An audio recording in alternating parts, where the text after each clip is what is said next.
What is up, my friends? Your weekend has officially started, and you are very welcome along to Friday evening's Anfield Agenda News Roundup. The good news, we will see you guys tonight, 8:45 for the weekend starter. That's what I'm renaming it, by the way. We're also going to go through over the course of this video Liverpool signing a wonder kid from Blackpool, interest in not one but two of our players from Bayern Munich.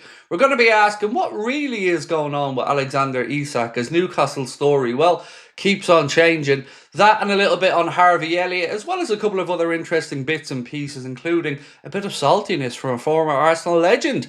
Right, my friends, you know the drill. I'm going to do my talking for the next 8 to 10 minutes, but I want to know your thoughts. So let us know in the comment section. Drop a like on the video if, of course, you enjoy it. And we'd love you to hit that subscribe button.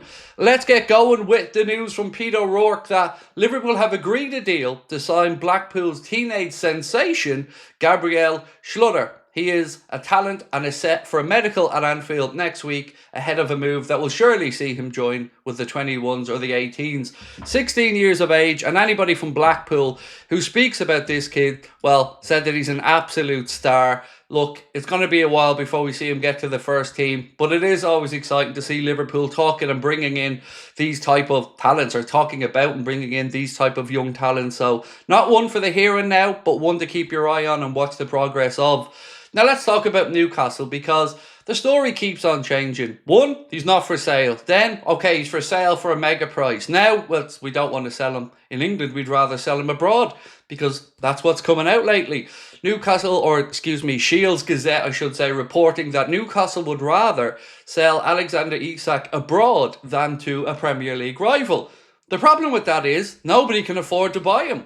Look at Real Madrid. One, they don't need a striker, and two, they don't have the money. Barcelona, well, we know that they don't have the money. Bayern Munich, well, they've already admitted they can't go over £100 million for a player, because that was their excuse for why we got Wirtz. So, kind of running out of options there for Isak. So, is he for sale or isn't he for sale? Well, one thing that I think will happen is we're going to have to wait until July. The reason for that, PSR resets at the end of this month and clubs go into a new cycle. Paul Gorst of the Echo wrote this: Liverpool will continue to keep a watchful eye over the developments in the northeast, and any encouragement that a deal can be done for Isak might bring Richard Hughes and co to the table next month when the profit and sustainability regulations reset. For now, though, a waiting game ensues. So you can see there's certainly some optimism on the red side of this, that it could be possible for Isak to come in. As we've mentioned, he will be reporting back for pre-season. He'll start those negotiations with Newcastle over potential extension, but let's wait and see what happens with it. So, let's talk about Liverpool's wage bill here for a little bit. Paul Gorst again of the Echo has said, the Echo projected in March that Liverpool's wage bill, with bonus payments around the Premier League title success included, could exceed the £400 million mark for the 2024-25 season. That, though, is unlikely to put them off a pursuit of Isak. If there is any encouragement later this summer, Premier League champions will have no issues improving the sort of offer that would make the 25-year-old the highest earner. Let's wait and see what happens. Right, they're talking about Newcastle as well, giving him an improved deal and making him the highest earner at Newcastle. Paul Gorst mentioned that in his piece as well. Graham Bailey, well, he's speaking a little bit about Darwin Nunez. He said Liverpool have made it clear to Napoli that they want to recoup a sizable fee from the sale of Darwin Nunez. So we've seen fees registering from €45 million up to €70 million. Nunez has spoken with Napoli and they are his preferred destination, despite interest from around Europe and, of course, from Saudi. So as we mentioned yesterday, it does look like Darwin is potentially closing in on that move to Napoli. Now, here's that Shields Gazette story that said Newcastle would rather sell Isak abroad instead of doing business with domestic sides in England. Problem with that is, of course, nobody can afford them except us, so it'll either be staying at Newcastle or joining the champions. Right, let's talk about Harvey Elliott for a minute, because the list of clubs that are interested in signing Harvey just keeps growing and growing and growing. We've talked about Newcastle, we've talked about Fulham, we've talked about West Ham, we've talked about Brighton, we've talked about Leverkusen. Now we can add RB Leipzig to this list. So TalkSport have said that RB Leipzig are interested in signing Harvey Elliott this summer.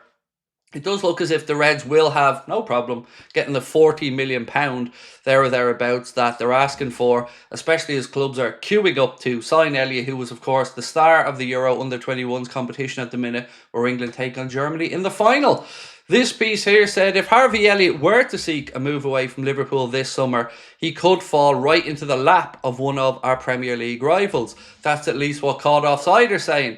They go on to say that £50 million is now a figure being floated for Harvey Elliott's services. Now, I think that's a little bit high. I do think Liverpool would take a fee of about £40 million for Elliott, but keep an eye on this one, as they mentioned Brighton again as a club who are seriously interested. Newcastle, said Graham Bailey, are interested in signing Harvey Elliott, who could leave Liverpool this summer. Now, what could we do there perhaps? Oh, I don't know. There could be a potential deal to be had. Maybe Elliott and Jota going in one direction and a certain Swedish striker going in another direction. Let's wait and see on this one. But again, it's another club linked with Harvey Elliott, and Liverpool certainly are going to do good business on that front this summer. Elliott tearing it up, as I mentioned, with the under-21s in the Euros.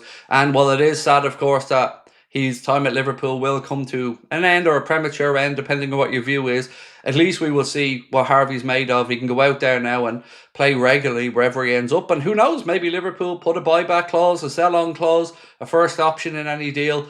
Let's wait and see. Now, probably the reason you're clicking on this video today is the Bayern interest in a couple of our players. So we know that Liverpool pit Bayern to the signing of Florian Wirtz. We know that they've pretty much lost out on Nico Williams as well to Barcelona. There's some talk about Rafa Leao. But one thing that just isn't going away is they're interested in not one, but two of our left wingers. So Christian Falk said Bayern are now looking at Cody Gakpo and Luis Diaz after their transfer struggles this summer. For what it's worth, we took a bit of a look at last season for both gents, and Cody Gakpo scored a total of 18 goals for Liverpool last season, 10 in the Premier League, 5 in the EFL Cup, 3 in the Champions League, so 18 goals in 49 appearances. Luis Diaz, 17 goals last season, 13 in the Premier League, 3 in the Champions League, 1 in the EFL Cup, 17 goals in 50 appearances. So not much to split them on last season's numbers. I think Liverpool will be far more receptive to a sale of Luis Diaz personally than Cody Gakpo. But let me know what you think here. Is there a number that you would consider doing business for either of the gents? I always want to keep the younger player in these scenarios. So for me, I'd be keeping Cody Gakpo. But let's wait and see. We know Liverpool want about 75 million euro for Diaz. Genuinely haven't got a clue what they would ask, if any, price for Cody Gakpo. So let me know your thoughts on that one, folks, in the comment section. Right, fed up of football being messed around? Well, you're not going to be happy with what I'm going to say next, because according to Telefootball, Premier League coverage could be getting a bit of a shake-up next season, and not in a good way in my opinion. Things like subs giving touchline interviews, changing room access, and cameras on the pitch for goal celebrations are all on the cards. I think this is an absolute joke. You don't want to stick a camera in a player's face after they've been substituted, because how long is it going to be before they say something and end up getting a fine, and then you'll see players just refusing to do them? Because we all know as soon as they show any honesty whatsoever, the Premier League and the FA will find them into oblivion. That's the way this works. And also, changing room access, no, pass on that one.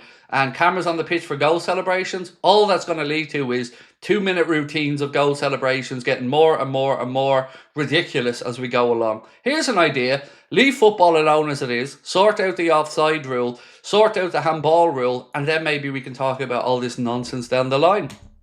So, a little bit of saltiness just to finish off for the weekend, ladies and gentlemen, because I like to send you out there into the world with a little smirk on your face.